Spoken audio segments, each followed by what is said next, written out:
episode of PCHtv. I'm Jennifer Rubin. And I'm Austin Dubinsky. We have a lot for you for this episode, from crazy hall passes to unusual talents.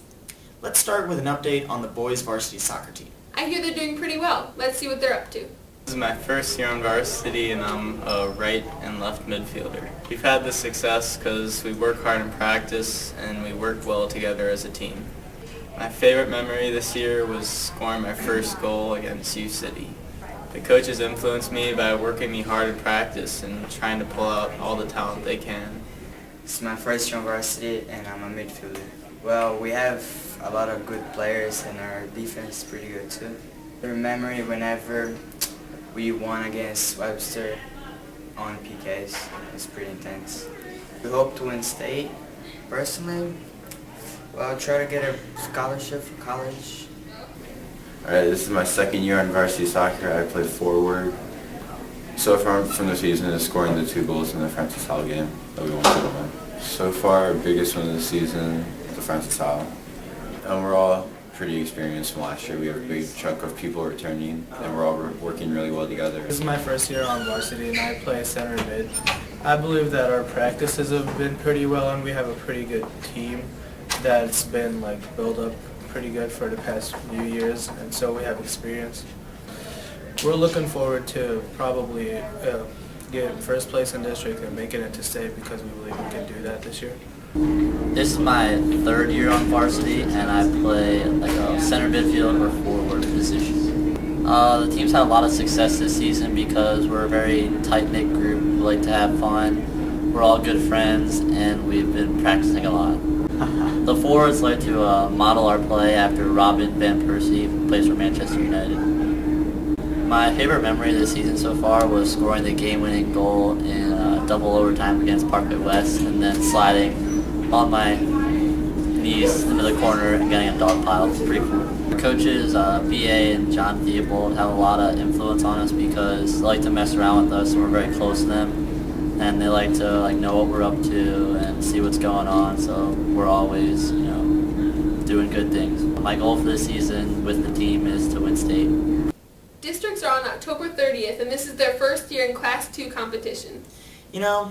I saw a soccer player walking around in a life jacket the other day. That's one strange hall pass. I wonder what other weird hall passes are around school. When it comes to passes, most teachers use a standard piece of paper. However, others have gotten a little more creative on what they make their students carry throughout the halls. My hall pass is a book about a baby panda. My particular hall pass is supposed to be cumbersome so that they would rather be in class. And I like to have my pass be unique so that way when they're in the hall, everybody knows that they're in my class. It may be funny for the teachers to watch, but they aren't the ones having to carry them. Piece of paper would be easier. Well, it's kind of a hassle, and it makes me not want to go to the bathroom. It's silly. It's really gross because the people, they bring it in there and they don't wash their hands and then they touch all over it. Who knows if they've washed their hands? And it's so annoying you have to light it around. You have to take it back after you've washed your hands so you don't know. And then now your hands are really dirty. Other students stay positive and enjoy carrying these unique hall passes. It's kind of entertaining, especially when it's something really big like what Goldie has. Well, it makes them so much more fun to carry around because everyone always asks you about it, and it just makes everything more exciting. I think it's good in case I get robbed by someone, then I could hit them with it, so that's pretty awesome. Teachers are responsible for knowing where their students are, and when they see that their hall pass isn't there, they know that They're in the hall. They're in the hall. Yes. Or in the bathroom. Or in the bathroom. Or they might be dropping it right there and then going to the bathroom. That happens as well. Right. Speaking of weird occurrences, I wonder what it'd be like to have a parent work at your high school. For a few students, this experience has become a reality. Dr. King and her son, Nick, talked about what it's going to be like to try to balance school life and home life. It's not that strange. The positives are I'm usually so busy that I don't notice them, or if I see them in the halls, we're just, hi, racing by each other. It's just my mom's here as a teacher.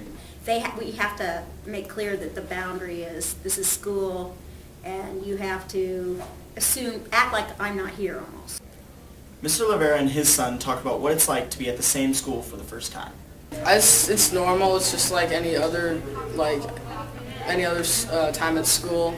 It certainly gives me a different perspective of what the students go through, right? Because I have it every night at home. I get extra help from him, so that's pretty cool. And it gives me a different perspective of the amount of homework that he has.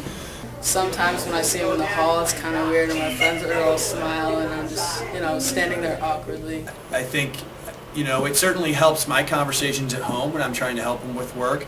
It helps in conversations just when I'm asking, so what's going on today? Molly and her dad, Mr. Payne, talked about the convenience of being at the same school. Sometimes it's helpful because I get hungry during the day and he always has food in his room. Yeah. Anytime she needs food or money, she knows where to come. So at first I was nervous, but then once I got here, I was like, okay. You need to understand you're kind of under the microscope. I mean, everyone knows your dad teaches here, and the other teachers know, so if you step out of line, there's going to be consequences. I'm probably just going to have to tell him, listen, I'm a senior, this is actually going to happen whether you're here or not, and if he doesn't like it, then I really don't know what I'm going to do. I haven't even thought about that. We'll cross that bridge when we get there. If I was in their situation, I could get school help whenever I needed it. The school got a lot of help on September 29th during Beautification Day from teachers and students alike. Students and teachers woke up early to participate in Parkway Central High School's Beautification Day on Saturday, September 29th. A day spent beautifying the outside of school by mulching, picking up trash, and gardening various plant beds. The day began at 8 a.m. with students cleaning their assigned locations. I asked students specifically what areas they worked on during the day. I am here at Beautification Day to obviously do work, but I also came because there's a lot of people here that I like hanging out with, and it's fun to do work with cool people. I have beautified a beautiful little corner over here. I've been spreading mulch, and I got some of my cardigan actually, but that's fine, because it's fine. I love doing that. I love mulch. I've been pulling weeds and raking mulch. Well, I've been working on our front area, our front trees and everything like that. Mainly the mulch on the ground. We're trying to get up all the weeds and all these little trenches. And right now, putting mulch everywhere, so that's what I've been doing all day. Today I did some mulch, and I also did some of the weeds over by the new science wing.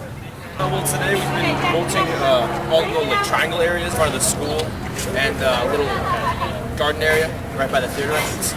Well, today I've been cleaning up the art garden, helping out around the theater, and doing mulch, weeding, just working, trying to make the school look beautiful. I weeded and I picked up some leaves and some dirt.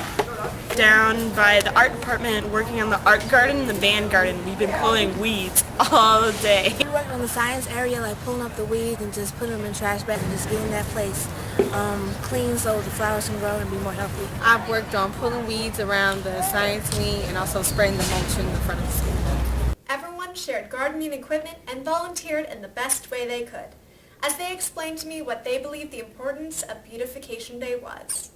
I really think it's important for the school to have Beautification Day because it's really good for everyone to get involved and help make the school better.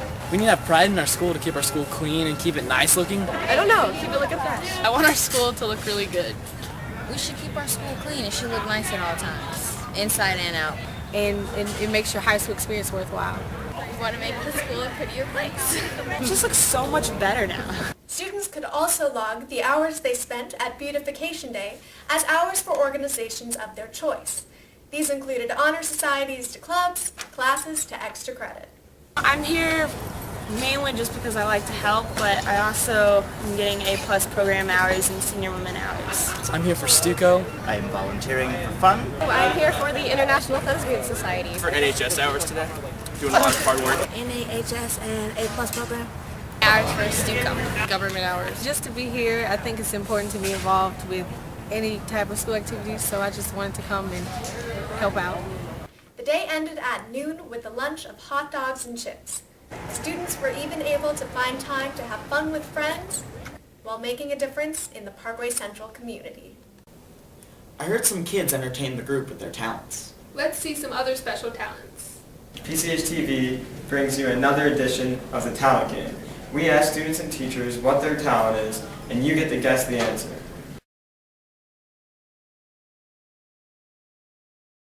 Hi, I play soccer, so I Lionel Messi, some of his moves. I write sideways.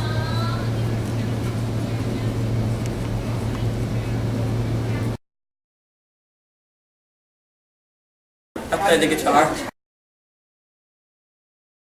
I like to compose music. I can do this.